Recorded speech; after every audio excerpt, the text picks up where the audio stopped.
నారా చంద్రబాబు నాయుడు గారు గతంలో నా ప్రాణాలకి ముప్పు వాటిల్లినప్పుడు ఆ రోజు రాత్రి ఆయన నిద్రపోకుండా లాయర్స్తో మాట్లాడటమే కాకుండా నా కుటుంబ సభ్యులు అందరినీ, నా భార్యని, నా కుమార్తెను, కొడుకును కూడా తొందరపడొద్దమ్మా, నేను ఉన్నాను అని చెప్పి, ఉన్నాను విన్నాను అని సొల్లు కౌరులు చెప్పేవాళ్ళు కాదు.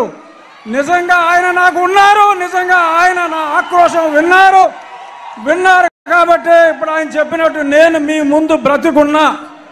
సో కాబట్టి నేను ఆయనకి ఎంతో రుణపడి ఉన్నాను. ఇక నుంచి కొన్ని కారణాల వల్ల నేను 4 ఏళ్ళు దూరంగా ఉండవలసి వచ్చింది. అయినా చంద్రబాబు నాయుడు గారి చొరవతో ఈరోజు నేను మళ్ళీ మీ ముందుకు రావడం జరిగింది. ఎప్పుడూ నేను ముందుగా చంద్రబాబు నాయుడు గారికి అలాగే మీ అందరికీ నేను రుణపడి ఉంటాను. మీ రుణం నేను తీర్చుకుంటాను. అతి త్వరలో జూన్ 4వ తారీఖు ప్రపంచం సృష్టించబోతున్నారు నారా చంద్రబాబు నాయుడు గారు. అలాగే ఆయనకి తోడుగా పవన్ కళ్యాణ్ గారు, పైన నరేంద్ర మోడీ గారు. ఈ కలయిక నేను సంవత్సరంగా చెప్తున్నా, త్రిమూర్తుల కలయిక ఉంటుంది అని.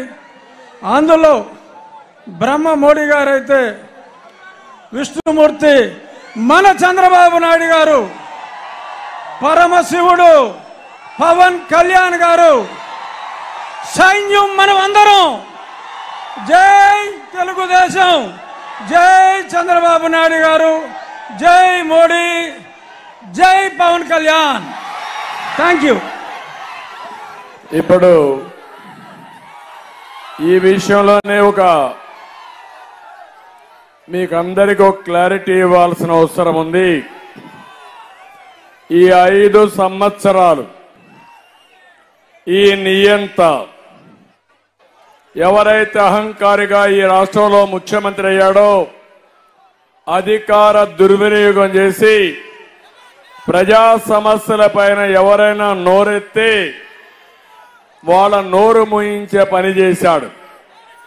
ఎవరైనా కానీ గట్టిగా మాట్లాడితే ముందు పోలీసులు పంపించేవారు, ఆ తర్వాత సిబిసిఐడిని పంపించేవారు. శనివారం అయితే ప్రొక్లైన్స్ పంపించి ఎక్కడికక్కడ వాళ్ళ ఆస్తులన్నీ కూడా ధ్వంసం చేసేవారు. శుక్రవారం సాయంత్రం అరెస్ట్ చేసి బెయిల్ కూడా రాకుండా మళ్లీ వాళ్ళని కస్టడీకి పంపించేవాళ్ళు.